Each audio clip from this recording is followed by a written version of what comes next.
Time. We have been talking about time somewhat on Thursdays as we have been looking at the book of Ecclesiastes and what Solomon had to say about the time that we have in life, and that we know it's limited. We know life is fleeting, life is passing, and the grand scheme of things and the big picture of life, it is pretty short.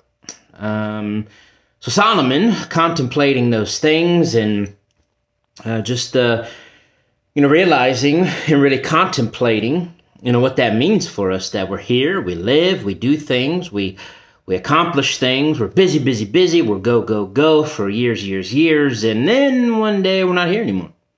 And time just keeps going, as he said in the first two chapters. Time, seasons, the world just keeps going and going, generation after generation. So what's the point? What's it all about?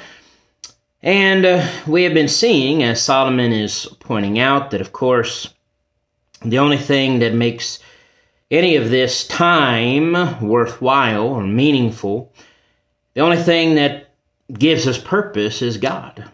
Knowing that it's He, our Creator, He who has given us life, He who has given us time, He who has brought us into existence, and who we will answer to when this life is over. So now we come to chapter 3 today. Again, after Solomon in the first couple of chapters has been talking about the brevity of life and some of the challenges therein, and that the physical things and pleasures of this life are not what life is all about. It's not going to bring us any kind of ultimate fulfillment or pleasure or eternal life, for sure. And so he was talking about that, talking about the reality of death, that we're all going to die one day. And now let's talk about time in chapter 3 and some other things. There's actually quite a bit here in chapter 3 we can talk about. But notice how Solomon brings this out, though, in chapter 3. And maybe this will sound familiar. He says in Ecclesiastes chapter 3, beginning in verse 1, that to everything there is a season, a time for every purpose under heaven. That is, while we know, yes, this life is fleeting, it is passing, at the same time we know there is a function in life, a purpose. There are times when things happen, that in this limited time there is time for everything. There is time for every season, there is time for every purpose, which then he beautifully portrays here in the next several verses when he says that there is a time to be born and a time to die, a time to plant and a time to pluck up what has been planted. There's a time to kill and a time to heal. There's a time to break down and there's a time to build up. There's a time to weep and a time to laugh, a time to mourn and a time to dance, a time to cast away stones and a time to gather stones, a time to embrace, and there's a time to refrain from embracing. There's a time to gain and a time to lose. There's a time to keep and a time to throw away. There's a time to tear and there's a time to sow, a time to keep silent and a time to speak. There's a time to love, and there's a time to hate, a time of war and a time of peace. Now, Solomon, in beautifully, wording all of this, just making that point, there's a time for everything. There's good, there's bad, there's challenging, there's easy, there's hard things, there's easy things, there's joyful things, there's sad things. That's the ebb and flow of life. Life brings its seasons, life brings its moments of pleasure and happiness, its moments of danger and sadness. There's work to be done, there's pleasures to be enjoyed. And we know that, and especially as we, go through life and we get older and we see, many of these changes, and there's a time for everything. That's just the way life works. And there's a time we enter this life, there's a time we live, there's a time we die. We've got to understand that's how time works, and that's how this life works. But ultimately, this life is limited. And one day we will face that time when we leave this world. And so this time, though, this time that we have, what is the point? What is the purpose? How should we live? And again, only God is the answer for that.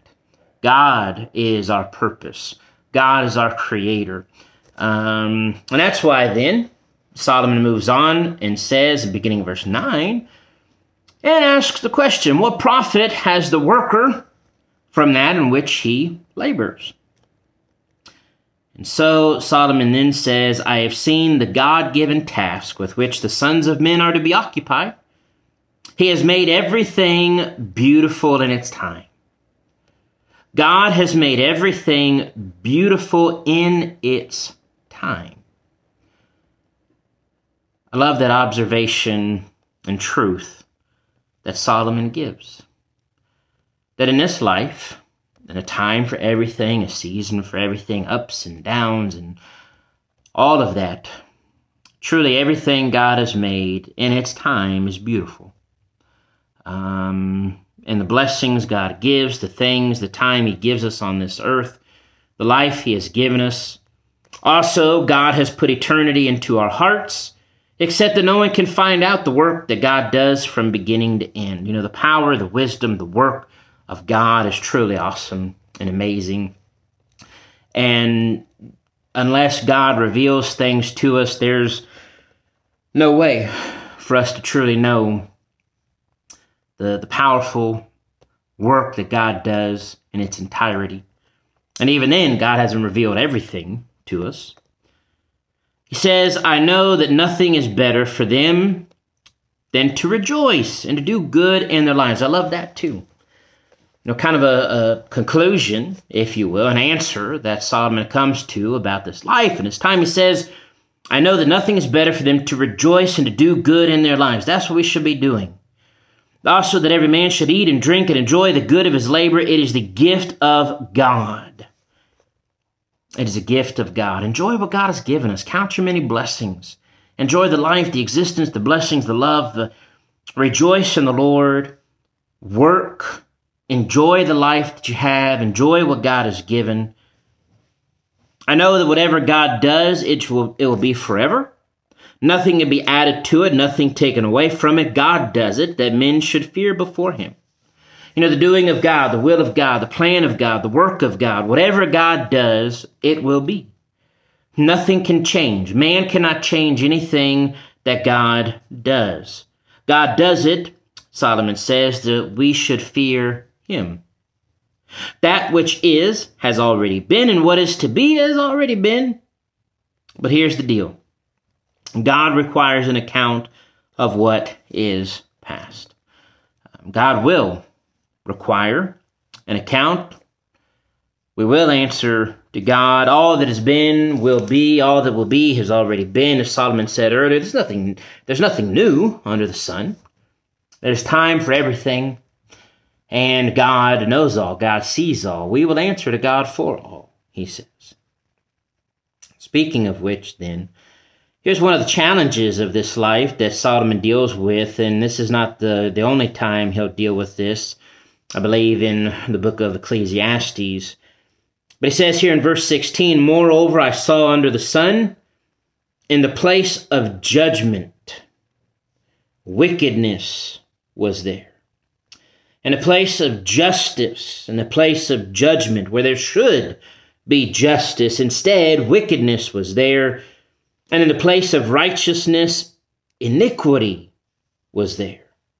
Wickedness was there, where it should not be. That's something I think that Solomon's going to deal with some more. And that's one of the sad, hard realities of this world, that where there should be justice and righteousness, where there should be a system of judgment, often there is corruption, there is sin, there is wickedness.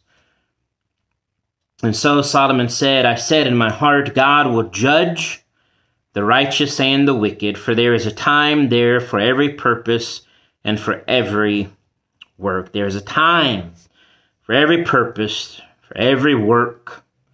And God knows it all, and God will judge. God will judge the righteous and the wicked. So in the end, God will take care of it. Even though there is injustice oftentimes in this world, God's going to take care of it. They're going to answer to God. Solomon says. And then finally, as we finish out chapter 3, one of the things we've got to remember about time, about life. Solomon says, I said in my heart concerning the condition of the sons of men, God tests them, that they may see that they themselves are like animals. Wait, what? What is Solomon talking about, how we human beings are like animals? In what way are we like animals? In what way is God testing us and reminding us that in a way we're no different than animals? How so? Well, he explains verse 19, for what happens to the sons of men also happens to the animals. And what's that? One thing befalls them. As one dies, so dies the other. Surely they all have one breath. Man has no advantage over animals, for all is vanity. All go to one place. All are from the dust, and all return to the dust. Who knows the spirit of the sons of men which goes upward, and the spirit of the animal which goes down to the earth? So I perceive that nothing is better than that a man should rejoice in his own works, for that is his heritage. For who can bring him to see what will happen after him? Basically, Solomon just said we got to realize we're no different than animals. We're just like them in the sense that we all have breath of life. We're physical, mortal creatures. And the one thing that human beings have in common with animals is death.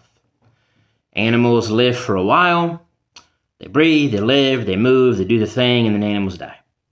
We too, human beings, breathe life, we live, we do things, and then we die. Animals decay, go to the dust. Humans decay, go to the dust.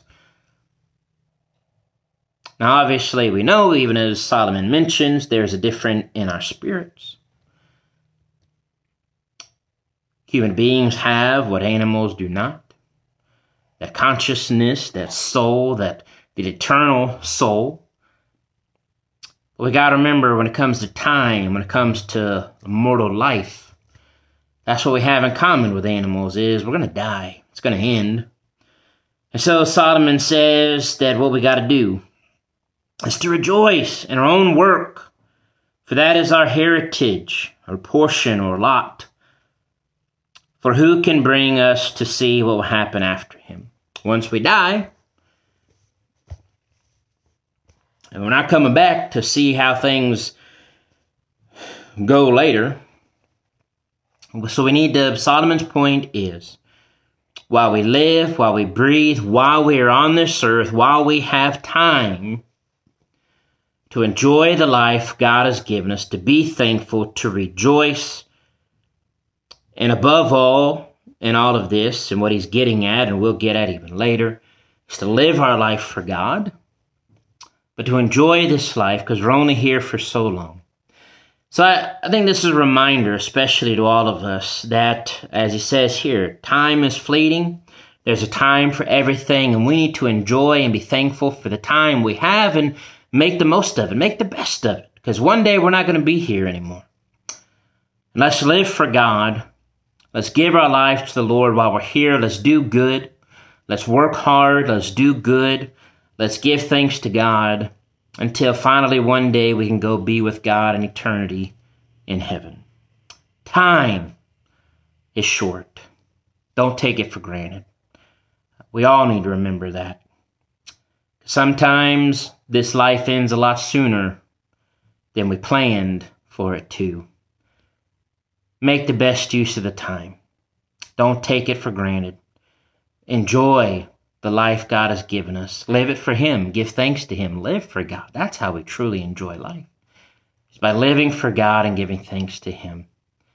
So let's do that. While we have time, while we have today, live for the Lord. Give thanks and rejoice. And do good. God bless.